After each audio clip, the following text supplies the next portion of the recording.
Collective consciousness चाहिँ अब collective consciousness भने तपाईँले सुनिरहेको होला यो कुरा है।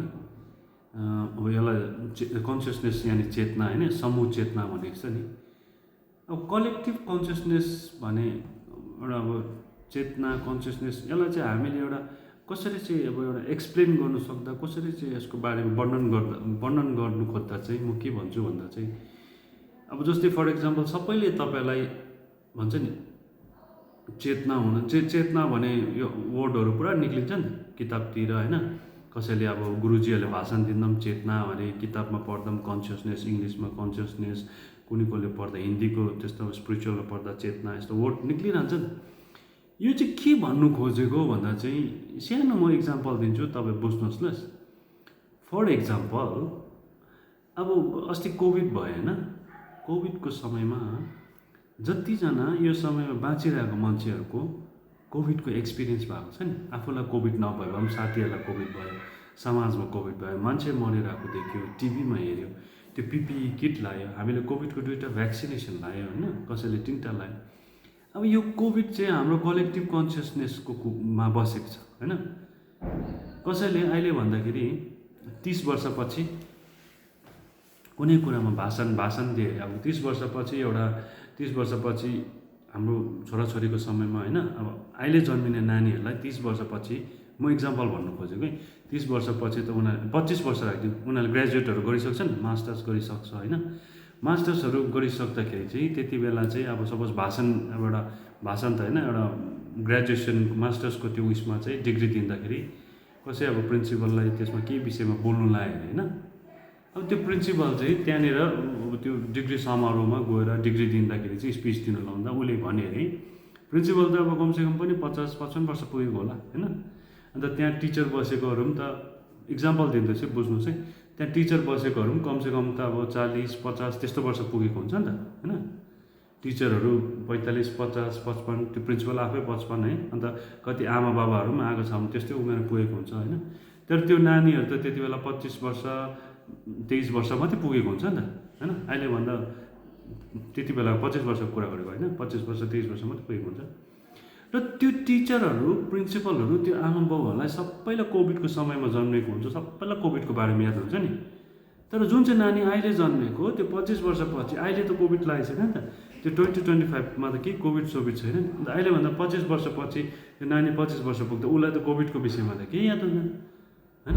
अब त्यो प्रिन्सिपल गएर भाषण दिए अरे है नानीहरू, अब मतलब उसले एउटा भाषण दिँदा यसो भन्यो सपोज मात्रै है, आज मलाई अब यो होइन एउटा लेक्चर मतलब स्पिच दिनु लाउनु भएको छ है, म एउटा प्रिन्सिपल भएको नाताले है मेरो आफ्नो एक्सपिरियन्स सेयर गर्छु है भने अरे सपोज होइन। उहिले पहिला एउटा 2020-21मा त्यो कोभिड लागेको होइन, दे वाज अ टाइम भनेर कोभिड लागेको समय थियो, त्यति बेला हामीले स्ट्रगल गर्नु पर्यो होइन, स्ट्रगलमा यस्तो भएको थियो भनेर उसले मुखबाट त्यो भाषामा वर्ड निक्लिनु साथै माइकमा होइन।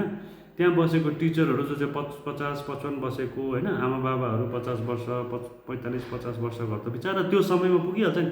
त्यो एकैखेपमा त्यो कोभिड लागेको सोच्छ है प्रिन्सिपलले, होइन त्यो समय याद छ तिमीहरूलाई भन्दाखेरि भावुक हुन्छ नि मान्छे, मोड त्यो इमोसनल भएर यस्तो हुन्छ है।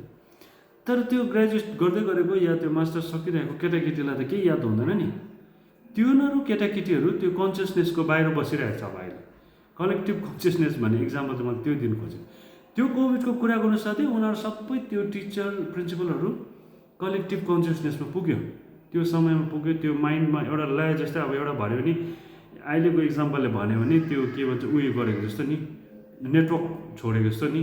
टक्कै उहिले चाहिँ अब रेडियोको नेटवर्क टक्कै रेडियोको फ्रिक्वेन्सीमा त्यो उताबाट उयो आउँछ नि म्युजिक आउँदा, जुन चाहिँ त्यो फ्रिक्वेन्सीमा त्यो म्युजिक सबैले सुनेर जान्छ नि, सेम अब सबैको फ्रिक्वेन्सी मिल्यो नि, आमा बाउको फ्रिक्वेन्सी मिल्यो, टिचरको फ्रिक्वेन्सी, प्रिन्सिपलको फ्रिक्वेन्सी मिलिरहेको छ होइन। स्टुडेन्टको जिरो स्टुडेन्ट कसैको फ्रिक्वेन्सी मिलेको छैन हो।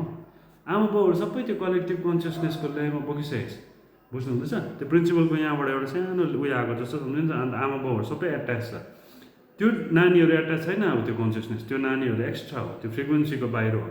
त्यसलाई चाहिँ भन्छ कलेक्टिभ कन्सियसनेस। त्यो आमा बाउ टिचरहरू जुन चाहिँ छ नि त्यो कन्सियसनेस त्यो पर्टिकुलर स्टेट त्यो टाइममा आयो नि। अब यो नानीहरूलाई केही याद छैन नि, यो नानीहरू चाहिँ out of the collective consciousness हो, किन त्यति बेला जन्मिनु होइन।